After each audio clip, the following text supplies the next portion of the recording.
The following program is a presentation of the Interfaith Broadcasting Commission.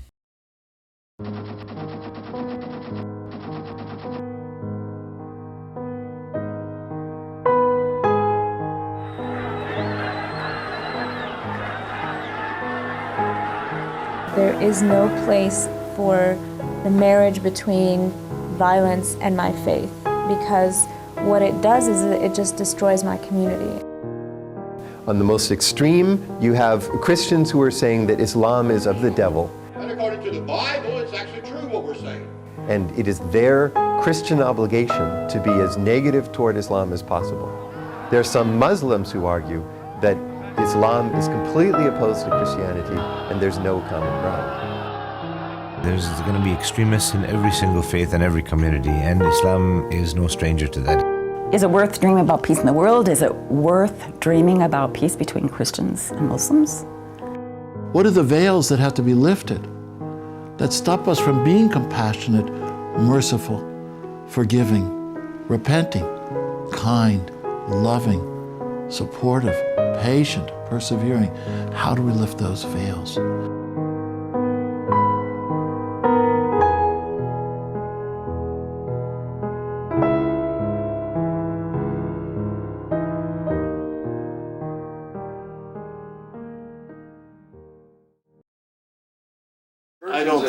I don't think you're going to see any Muslims in heaven.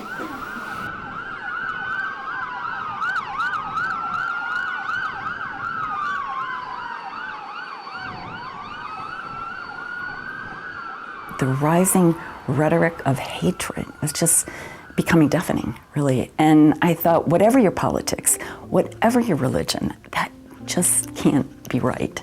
And as a follower of Jesus, as the Prince of Peace, I thought, if there were a conversation between Christians and Muslims that wasn't filled with hatred, I wish I could be part of it. Muslims and Christians today are reaching out to each other, determined to overcome the mistrust, hatred, and violence.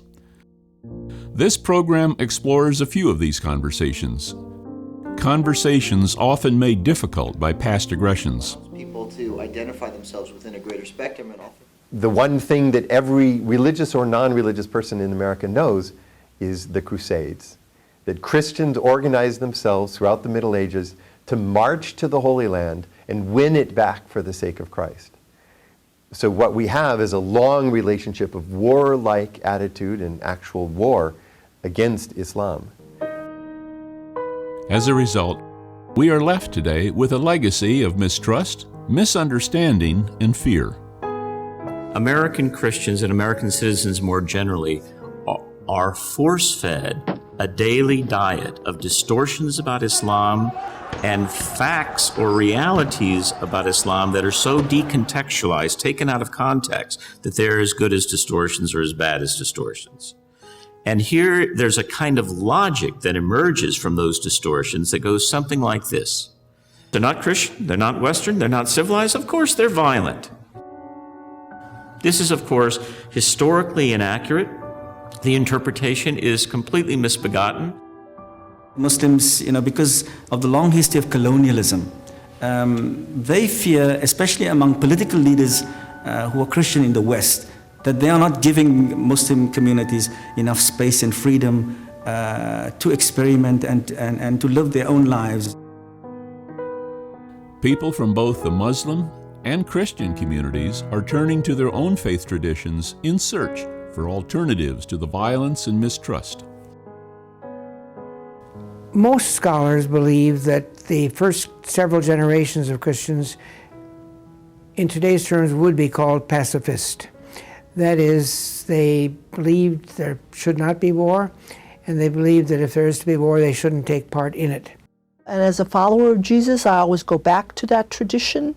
He, of course, part of his, not only his personal witness, but part of the reason I think he was considered dangerous by the Roman Empire was because of his pacifism, because of his absolute mandate for peace, to love your enemy. Blessed are the peacemakers. Saying those kinds of words in his place or time was extremely radical. And it was a message that not everybody that followed him understood. And it was something he consistently insisted upon. The scriptures were put together in that context, the initial creeds, and a lot of the spirituality and theology in an era when Christians had no particular power. So when we begin to realize that the connection with power was a problem, and the connection with defending structures of power was a problem, we can kind of peel those layers away and come back to this itinerant preacher with a message of universal love.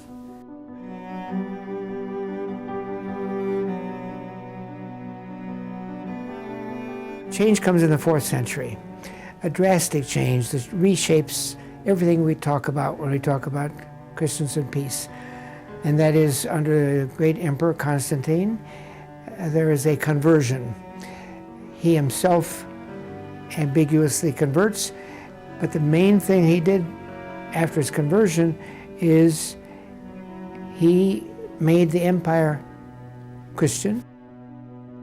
So in the 4th century, Christianity goes from the beginning of that century to a persecuted sect within the Roman Empire to the state religion. So everybody becomes Christian almost, because if you wanted a job, if you wanted to make it in society, you became Christian. With this cross I shall conquer, says Constantine, and sets up political as well as spiritual domination of Christians over other Christians, Christians over other religions. And within a few decades, Christians are doing to others what had been done to them, namely persecuting them, forcing them, shaping up. Pretty hard to think of any exceptions. To me, it's really sad that a religion based on a 1st century prophet named Jesus could have turned into a religion of hostility, dismissal, and I have to say hatred. Jesus, this 1st century rabbi, reduced the entire law and the prophets to 2 central precepts. Love the Lord your God with all your heart, soul, strength, and mind. Love your neighbor as yourself. He seemed to be a prophet who could find connection with absolutely everybody he met. The one who said, love your enemies and do good to those who persecute you.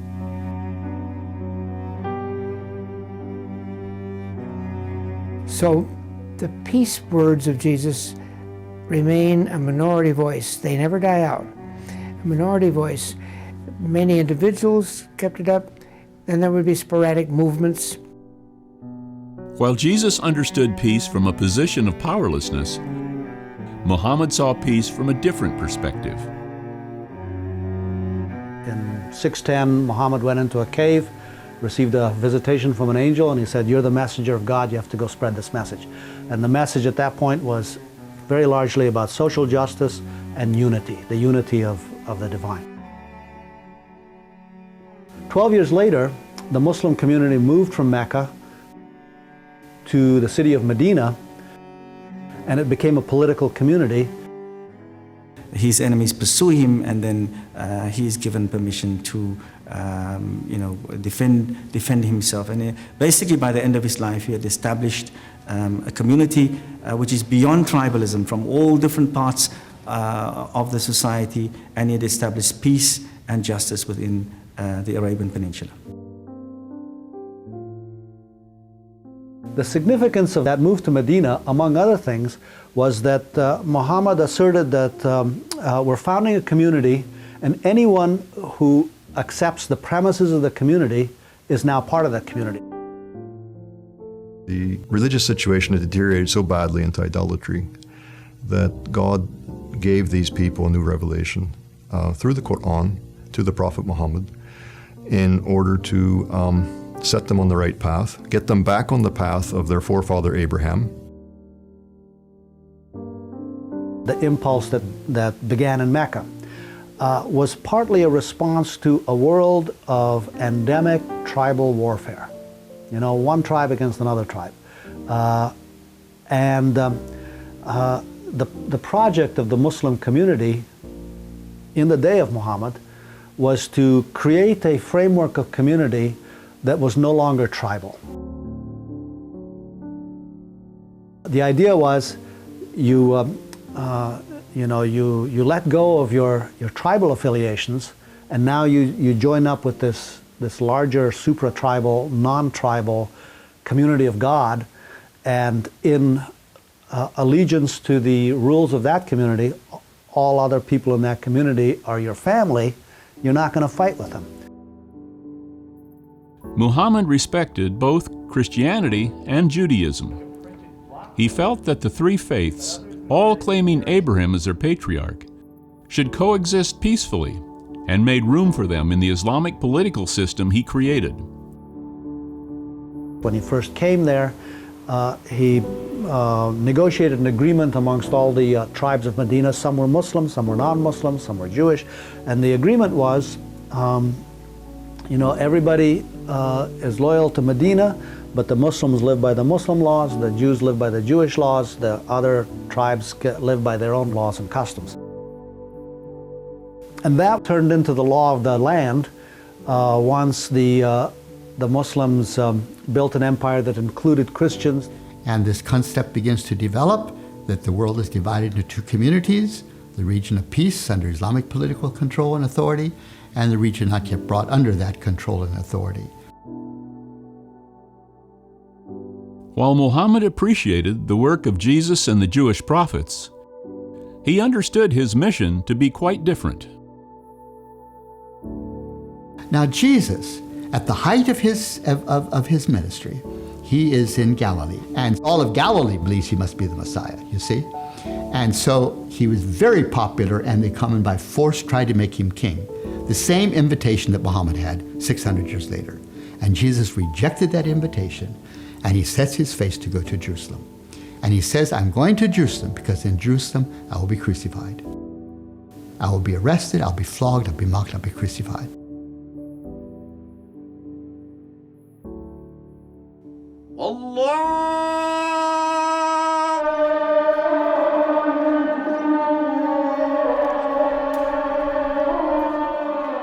Islam, at its essence, is a religion of peace. Now, it's not a pacifist religion per se, because in the time of Muhammad, there were, he went from being a marginalized individual and his community being persecuted like the Christians were in early Christianity, to forming a small sort of city-state in the place of Medina towards the latter part of his mission. And it was during that time that permission was granted for the Muslims to defend themselves because they were under attack as a little city-state. I think most Christians recognize this. Even Christians who would support just war position will recognize that Jesus Christ was walking a different path and will recognize the tension. Islam is a very peace-loving religion. The word Islam itself means peace. The word is from salama, which means peace, tranquility, submission to God. And so the faith is a very peacefully based, founded faith. We're dealing with the legacy of a struggle that's been ongoing. So it has a history. And part of that history is that, let's say 500 years ago, 400 years ago, even 300 years ago, most Muslims lived in political communities that considered themselves to be the destiny of the world. But the world had a different destiny in mind. These Islamic political communities began to disintegrate. At the same time, Europe was grappling with the rights of the individual and the power of religious authorities. The Muslim world, too, was ripe for reformation. So now people who were had that reformation impulse in Islam, they also had to deal with the political question of the subservience of Muslims now to this other power. And the question of the religious reformation got all tangled up with the question of anti-colonialist, anti-imperialism, and the movements became not separate. They in large part, those questions have been answered together and in different ways. There remain certain sharp differences between Christianity and Islam. The two can't sort of be brought together into one little synthesis as if they're really saying the same thing. But from a peacemaking perspective, that's exactly the point where our interest should begin. So you and I happen to hold different beliefs. Does that mean that we need to enter into an attitude of hostility or war toward the other? Isn't our challenge to learn how to be what we are, say you as a Christian, I as a Muslim, or whatever it might be?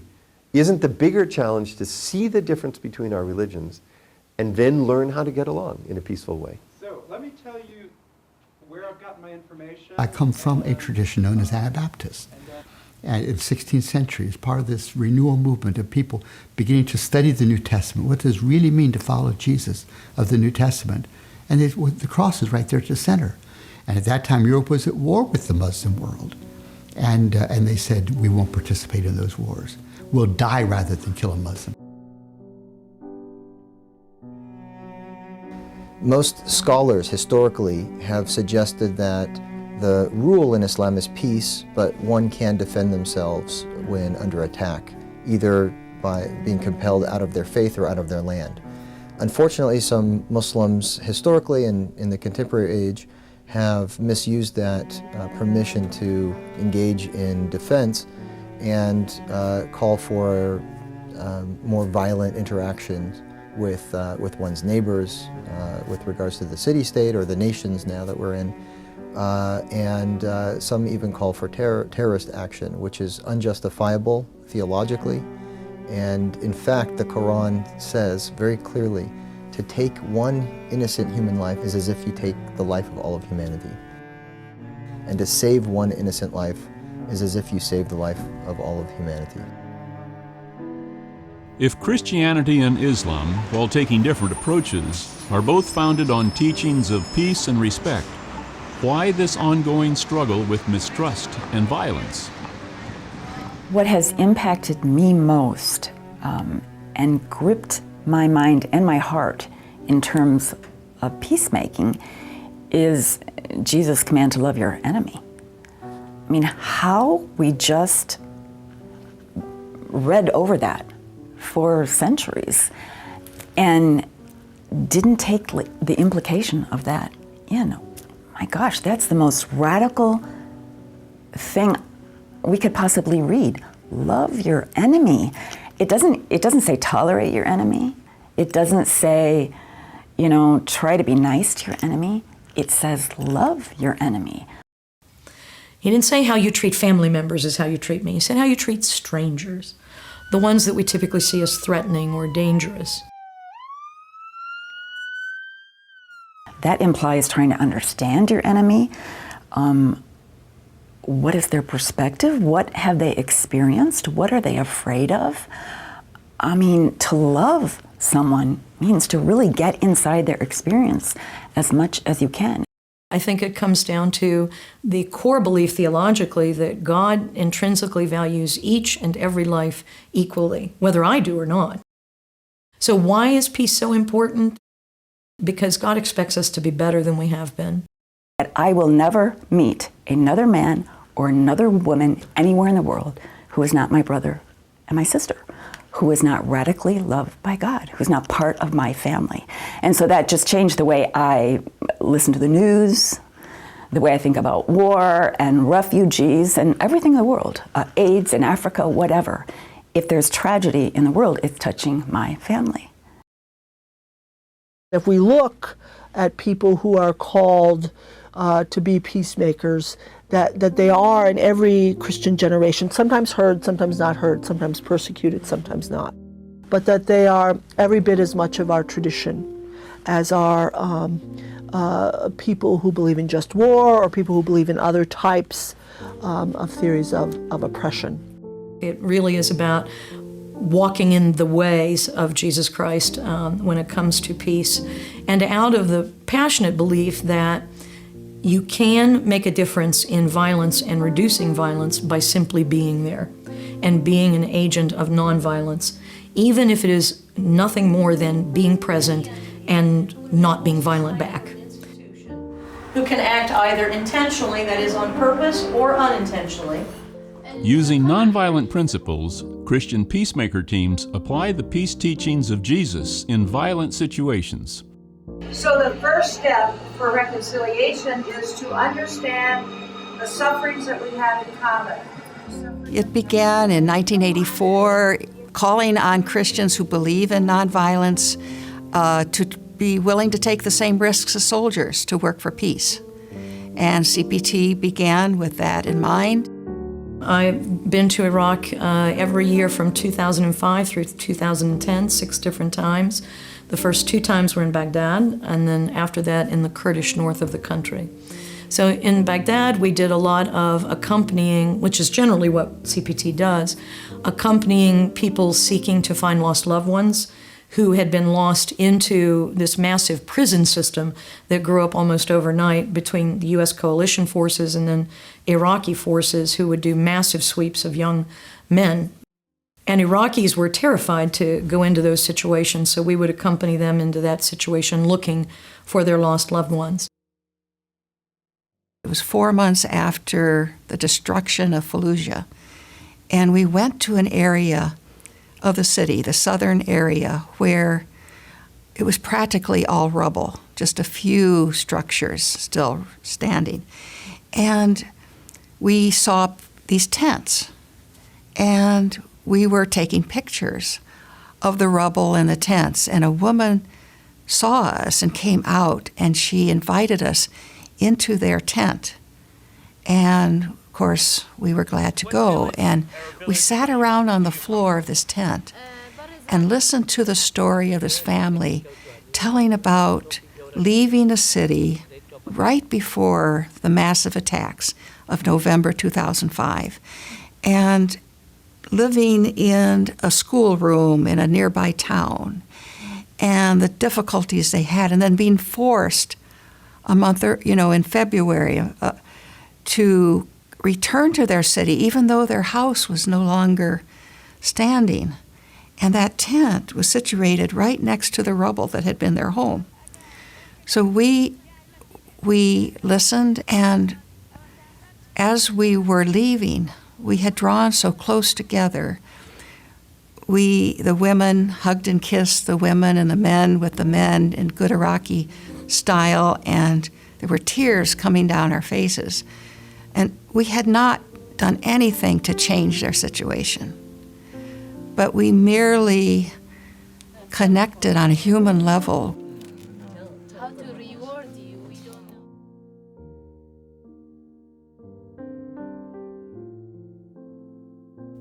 In 2005, 4 Christian Peacemaker Team volunteers were kidnapped near Baghdad. While 3 were eventually freed, 1 was killed in the duty of peace. Tom Fox made a statement in his writings before he was kidnapped, as well as verbally. He said, "If I would be kidnapped, I want everyone to forgive them, even if they kill me." We did a lot of accompanying work with Iraqi Palestinians, and all the Palestinians I met were living in pretty dire, poverty-stricken situations, but they became targets of a lot of violence in these kind of lawless days that were developing. And they were seeking to emigrate, to leave the country. And we worked with them first in trying to get the U.S. presence to intercede, to offer protection, and then after that, when some of them wished to flee, to accompany them to the borders.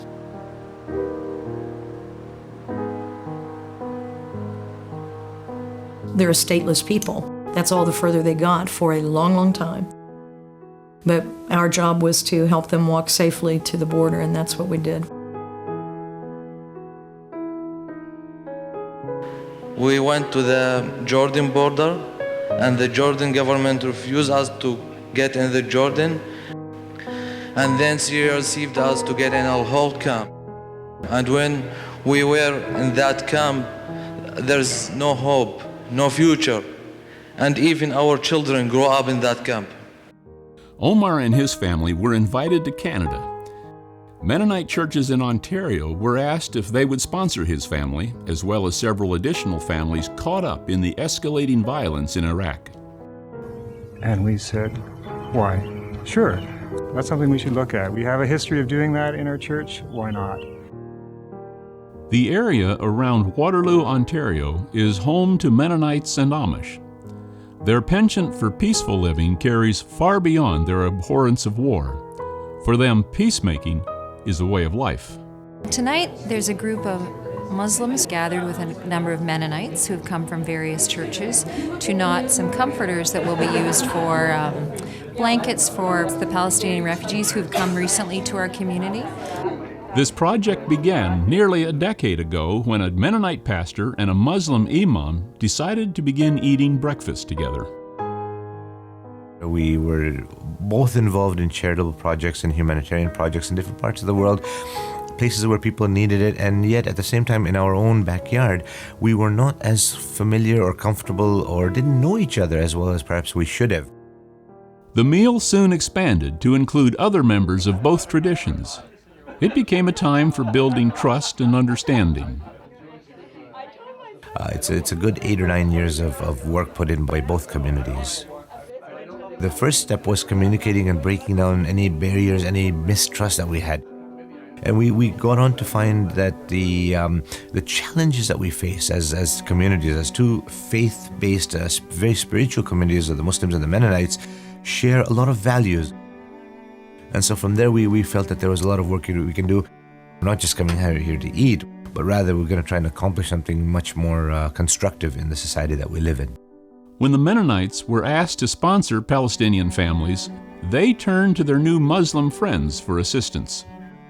And it was also very natural for us to then reach out to those connections we had made and say, could you maybe help us a bit in terms of translation, cultural issues? And so we have joined them as financial partners.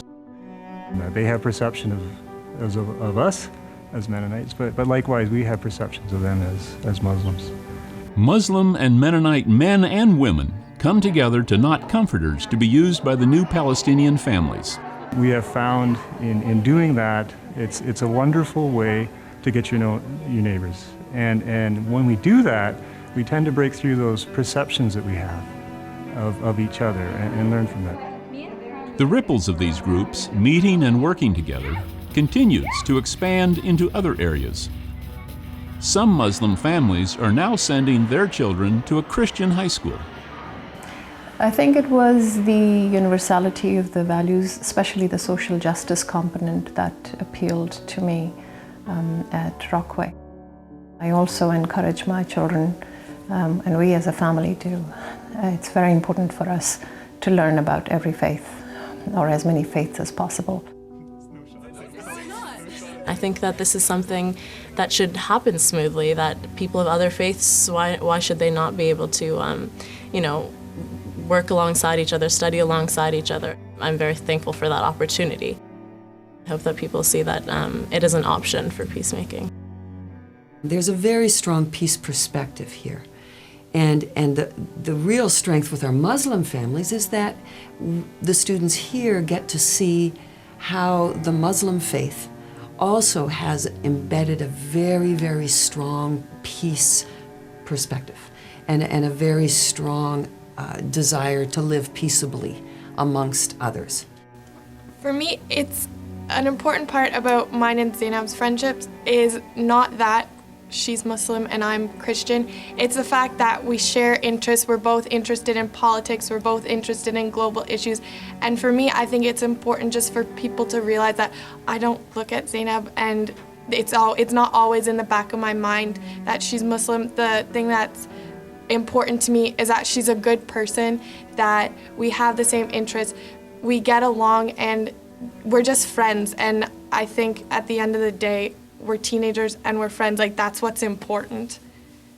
It's like Zainab, I've been friends with her for a while, and it's just kind of like, I love learning about all this kind of stuff that she brings to it, and like her ideas on stuff because of who she is and how she's grown up and her background. And it's so interesting to get to know all these different people and get to see how they look at things, because then it broadens your perspective.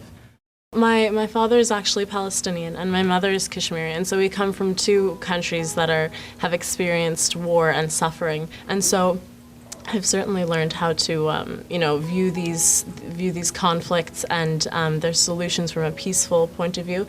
But what I see as even more important than that is from a just point of view. And I think that for there to be lasting peace, that there would need to be justice. She took every religious studies class in school, and she didn't have to, but she chose to. So she brought her perspective to the classroom, and she questioned, and she understood what they believed in, and she shared what she believes in, and I think that was an enriching process. You don't learn understanding and tolerance and acceptance and respect for others in a vacuum. We also recognize that other faiths come from a different perspective, but the core value is still the same. They love their children, they love their families, they love their country, they love their church, they believe in their God. And, we can agree to disagree on some things without having it explode. And so I think a lot of times that's the richness of an environment like this. One might think that it's easier for Mennonites to live at peace with those around them. After all, they've been indoctrinated with a biblical pacifism from childhood on. But they are joined by much larger groups of Christians attempting to work at peaceful solutions to conflict.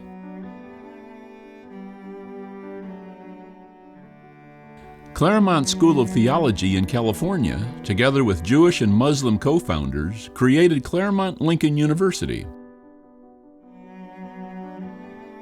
Here, religious students study together in interfaith classrooms. Claremont has trained Christian leaders for some 50 years. And we felt that in today's world, religious leaders are going to be in contact with leaders from other religious traditions.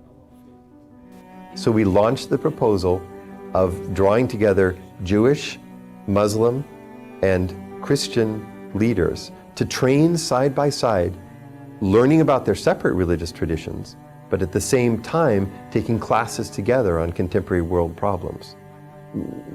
Classes together on peacemaking, on religious conflict, on religious difference, on cultural difference, on environmental catastrophe, so that together they could learn both to represent their traditions and also to be allies, forces for good in the world today. We need to understand that while we come from our respective religious traditions, we are not the center of the world. We are part of a much larger world, and we need to learn to accept that and not simply expect that the entire world is going to fall at our feet and either observe Torah or adhere to Christ or adhere to Muhammad, but that we have to understand that the world differs in its elements, and that once we understand that difference, the making of peace becomes one of learning how to accept the difference rather than assuming that everyone is going to become like us. Classes on interfaith peacemaking are taught by an American Muslim. In the classroom, she draws on stories of peace from her own tradition. We say in Islam that if you speak badly or you backbite about someone, it's like eating their flesh. That's a very violent image, but the idea is that even in our speech, we can hurt one another. There's another saying in Prophet Muhammad that says, you should feel safe with a Muslim, you should feel safe from their hands and from their tongue. So a Muslim is someone that doesn't just practice peace in the way they speak, but they also articulate it in the way that they take action. We are often accused of cherry picking for peace, but you can also cherry pick for violence. Any theology can project upon the text whatever result you want to have. Najeeba warns not to ignore the peaceful texts of any holy scriptures. She relates a story from the Quran that describes peacemaking by Islam's founder. There were tribal chiefs that were fighting over where to put the black stone on the Kaaba. The black stone is a very holy object for Muslims. If you see it now, it's at the corner of the Kaaba. And so 4 tribal chiefs were fighting and said, no, I want to do it, no, I want to do it. Because in fact, serving and cleaning the Kaaba or the holy mosque of Muslims in Mecca is considered something that's of great honor. So Prophet Muhammad saw that there was this disagreement, and he said, well, why don't you put a cloth under the rock, and the 4 of you can hold the cloth, so in essence you're holding this stone together. So I thought that was a really powerful story about peacemaking at the interpersonal level. leaders that are really out trying to do things in social justice and in peacemaking have to find ways to translate that into their communities, and that's a huge challenge. So I think part of seminary education and part of just any kind of religious education needs to have a component of teaching us how to be that kind of leader. Peace building starts with information. It starts with realizing that the people around you are no different than you are. Going back to the scriptures, do unto others as you would have done unto you, and you would want people to know about you before judging what it is you do and what you believe, and you should extend them the same courtesy. And if we can just get people to do that, literally just treat their neighbors how they would actually want to be treated, to speak to other people how they would want somebody to speak to them, I think that will be going a long way to create a peaceful society. I don't think you can try to peace build with someone unless you have a relationship with them, unless you know who they are, where they're coming from, you're educated in their faith, but also open to the things that they might have to tell you that you didn't know, that you're coming to the table and talking from a point where you're not superior, but you're open to being wrong. Part of what I think we need to do is create spaces where that can take place.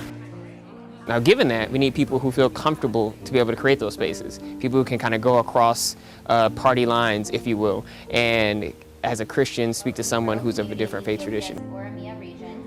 And so I think in order to build that community where peace resides, particularly in a religious perspective, we have to give up our sense of entitlement and recognize that there's lots of truths out there, and our form of truth in terms of religious ideology, religious philosophy is just one aspect of it. And being able to work together, we can talk about the truths that we do hold in common. Giving up a sense of entitlement can be difficult. While Claremont Lincoln University explores how to bring diverse faiths together, in nearby Temecula, California, Muslim and Christian communities clash. The conflict involves plans to build a mosque near Calvary Baptist Church. In 2000, we bought a piece of land on Nicholas Road, and we're intending to build an Islamic center there to facilitate for the community the services and to be open for all the people around us. The concerns we have are related to what we believe as a congregation to be an inappropriate positioning of the mosque, so in such close proximity to us, related to its size.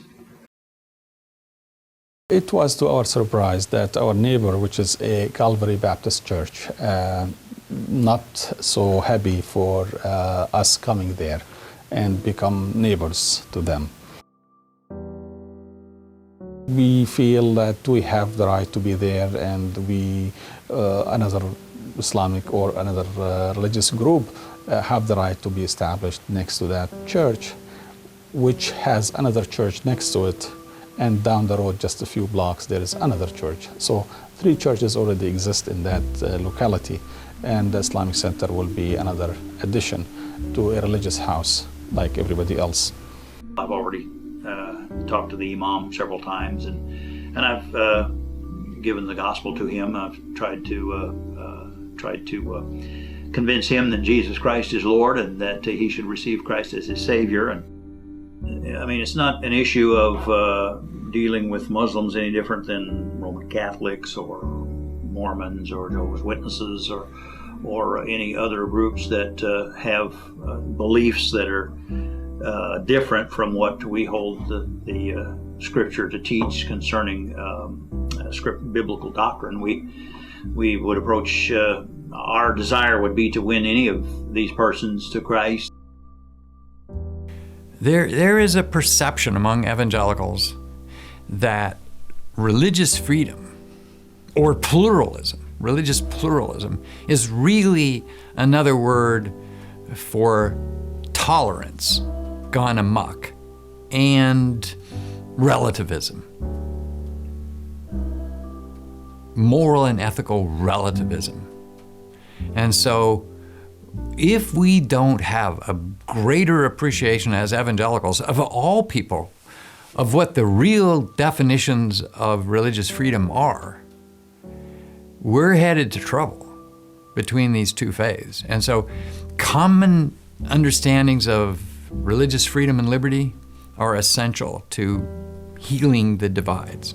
We hold a position that it says one thing, and another party holds a position that says something quite the opposite of that, then there's got to be a confrontation. We're not concerned about trying to have the attitude of, well, what do we do to just live at peace among one another? You know, the Bible tells us, as much as lieth within you, live peaceably with all men. And that's our desire, and what we have tried to practice is to live peaceably with all men. But we don't believe that suggests to us that we ought to compromise the truth for the sake of having peace. And so if it's a confrontation, we believe that let it occur, and let the truth be that which comes to the surface. Well, I think evangelicals tend to be very focused on truth, trying to know the truth, protect the truth, fight for the truth, and we see Islam as a counter to the truth. And whether that's right or wrong, we just don't know how to deal with that. We have learned how to fight for the truth. We haven't learned how to value people more than ideas. And I think that's a growing edge for the evangelical community right now. What ought to be evangelism, rightly understood, becomes proselytizing, which is intruding on someone else's space in ways I would define it as violative of their rights, of other people's rights, and of their beliefs, in ways that offend them and that leads to conflict.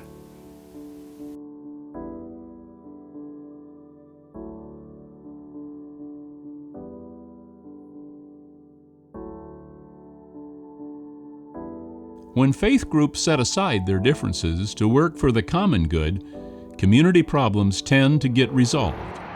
Here in central Los Angeles, a group of Muslim medical students started a free health clinic. It was founded through a group of wide-eyed, idealistic medical students from the Muslim faith, first generation, that actually saw on the entire South Los Angeles in flames during the 1992 riots. They decided to build the Ummah Free Clinic, which was the first Muslim community clinic in the United States founded by the Muslim American community. It's 2 blocks away from the epicenter of the riots in Florence and Normandy. And it was from the beginning a project founded by Muslim Americans, but it could have never been possible without the entire interfaith community.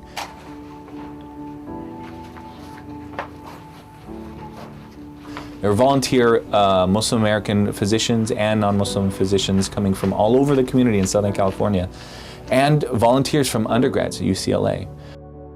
It was very significant for this project to remind Muslim Americans that when we want to improve the conditions of ourselves, we have to start where home is. And South Los Angeles, just like in any urban center in the United States, most Muslim Americans don't have to look far to actually see how they can help. The Islamic Center of Southern California has taken the lead in actively engaging their Jewish and Christian counterparts through the Christian Muslim Consultative Group of Southern California.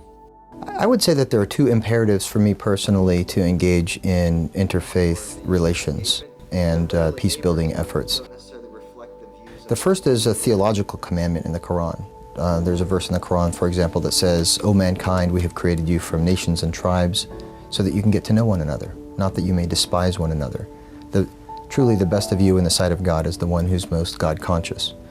And another verse that says, if God would have so willed, he could have made you all the same faith, the same people, etc. But it was his will that there be diversity. And to each he has given a different way. So strive with one another in doing what is virtuous. In the end, we will all return to God. So those 2 verses to me really lay the groundwork for Muslims engaging in interfaith relations and cooperation with people of other faiths to work for the common good. It's my experience that just as most Christians have no knowledge of Muslims, Islam, Muslim faith and practice, most Muslims have no knowledge whatsoever about the breadth and the depth of Christian theology and Christian practice. The first year that we were together, we really talked about theological perspectives. Who is God? How do we define God? Allah. Especially as Christians and Muslims. And so it was out of those discussions that we were able to deepen our understanding about each other. In Christianity, there's this concept of the kingdom of God. In Islam, there's a similar concept. It's called the Ummah, and it's the community of believers.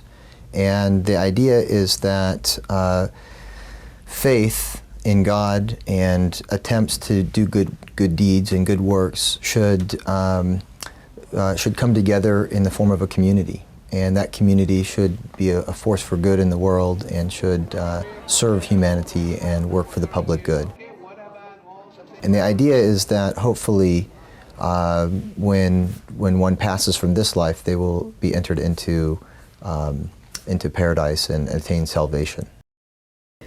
As Christians, we are mandated, love of God, love of neighbor as self, to not allow that which is untrue, demonizing, denigrating, to get in between us and other faiths. And so we stand shoulder to shoulder. In Harrisonburg, Virginia, respect and cooperation between faiths is celebrated through an annual interfaith peace camp for children of various religious backgrounds. Of kindness to each other, that it might be able to tip the scales over here. The camp brings together elementary-aged youth for 5 days of art, drama, music, and recreation to help build bridges of friendship and understanding.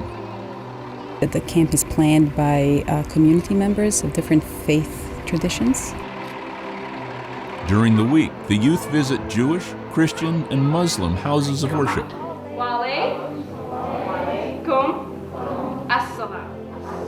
I really wanted my kids to start at a young age thinking about, why do we have conflict? Why is there violence? How can I be part of a positive influence and finding ways to resolve conflict in a peaceful way? Because they're in public school, discussion and education of any kind of religion is very much discouraged, and so it's hard for them to really understand why different kids have different beliefs or why they celebrate different holidays or what's behind it. So I really liked the fact that it was interfaith, that they could learn about other religions and why and how kids celebrate different holidays. For the temple, I saw like a little special pen with a diamond tip to erase and scrolls, and said it took a year to make one scroll. This experience and other activities that we've been trying to engage her in help her in appreciate her heritage, her language. And one of the activities that we did in the camp was teaching the children how to write their name in Arabic. And she was my assistant. She helped her friends writing in Arabic, and I think it made her even, prouder. The camp serves to not only bring together youth. At the end of the week, the entire community celebrates with a potluck meal, sharing ethnic foods and religious traditions. I would love to see Christians have the advantage of getting to know people from all over the world so that they can know Jesus in a different way. I mean, if we only know Jesus through our kind of American, nationalist, Christian, white box, we don't know the whole Jesus. If we get to know people from other countries, other cultures, other faiths even, we have the benefit of getting to know Jesus in a new way. That challenge of living together is made difficult when we don't grant to other people the freedoms that we would want them to grant to us. Increasing pluralism in the United States is a wonderful opportunity for Christians to learn to be more Christian, to be more Christ-like, to be more loving. America's patchwork heritage is a strength, not a weakness. We are a nation of Christian and Muslim, of Jewish and Hindu, and non-believer. We have been shaped by every culture and language across the earth. We see the beautiful diversity in this country in restaurants, in music, but we also see it in our civil society, in the institutions that make up how we get along with each other. America depends on that in a very concrete way. We need the contributions of our diverse communities. My high school lunch table included a South Indian Hindu, a Cuban Jew, a Nigerian evangelical, a Mormon, a Lutheran, and a Catholic. And we got along just fine, right? In fact, we got along great. And we noticed that there were different parts of our religions that we actually had in common. Serving others was one of the major parts. But every time I saw religion represented on television, it was always somebody killing somebody else in the name of God. And I basically thought to myself, why can't the world look more like my high school lunch table of people from different religions getting along positively, viewing faith as a bridge of cooperation rather than as a bomb of destruction? And the Interfaith Youth Corps is my attempt, at least, to make the world more like that powerful, religiously diverse community that was my high school lunch table. There's some people who say Muslims and Christians are better apart, blacks and whites are better apart, America and the Middle East are better apart. We think we're better together. If there are institutions trying to make religion a barrier of division, there have to be institutions helping make religion a bridge of cooperation. And we think the most powerful vehicle in creating better together, in building that bridge, are inspired young people, which is why what we do at this organization is go to college campuses across the nation and even the world, and we inspire young people to be interfaith leaders, to create events in which the shared values of different religions, peace, compassion, hospitality, are lifted up. So people will walk in around 6 o'clock and they'll get a card, and the card will randomly assign them to one of the 3 classes, either lower, middle, or upper class. Our goal with this event is to have a visual representation of the problem of food inequity. Throughout the event, each of them will get food according to what their class would normally be eating. So the lower class will get rice and they'll have to eat it off the ground. And middle class will get rice and beans, a slightly better version of food. And the upper class will get very nice food. We've just launched this massive campaign called the Better Together campaign, where we're training students on college campuses across the country to lead these events where they talk about the shared values across religions. Part of this training involves community outreach projects that bring students of many faiths together.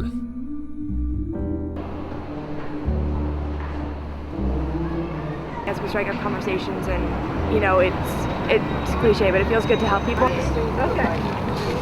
Globally, what I see is young professionals wanting to understand how America does things so well, even given the problems that we have in our country.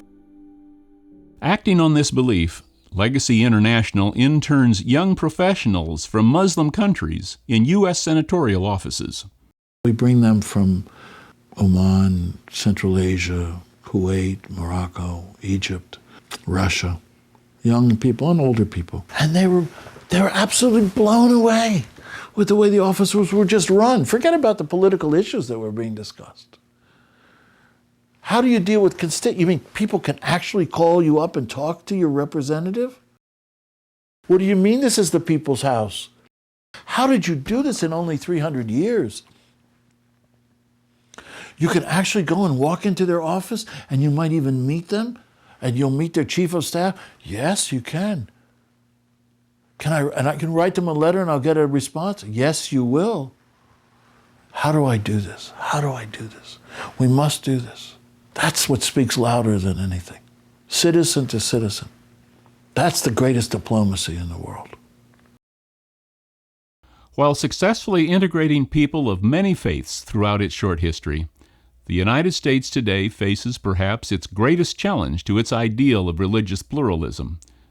Geopolitical events have aligned to make the acceptance of Muslims more difficult than it may have been during less troubled times. While most of us arriving as immigrants had generations to establish a new identity, to prove their loyalty, today's Muslim immigrants are expected to integrate almost immediately. In the meantime, people of faith and goodwill, relying on the threads of peace present in their respective traditions, seem committed to working together to find peaceful alternatives to conflict and violence. And I do believe we're at a crossroads. I believe we're at a global crossroads where young professionals will lead us into a new generation, or 2 or 3, I hope, of peace and understanding. The best place to be Muslim in the world is the United States. We have the freedom to practice our religion, but we also have the context of the pluralism in which we live. And that pluralism allows us to better appreciate our own identity and who we are, but also to make partnerships and work with people of other faith traditions for the common good.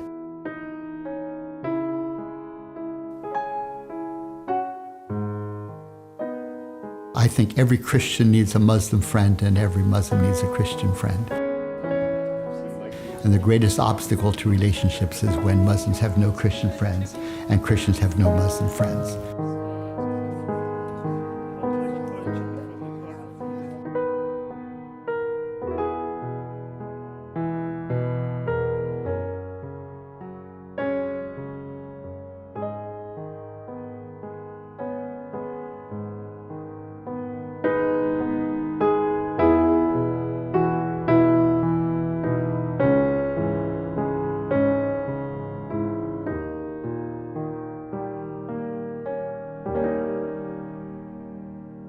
For a copy of this program, call 1-800-999-3534. The preceding program was a production of Third Way Media.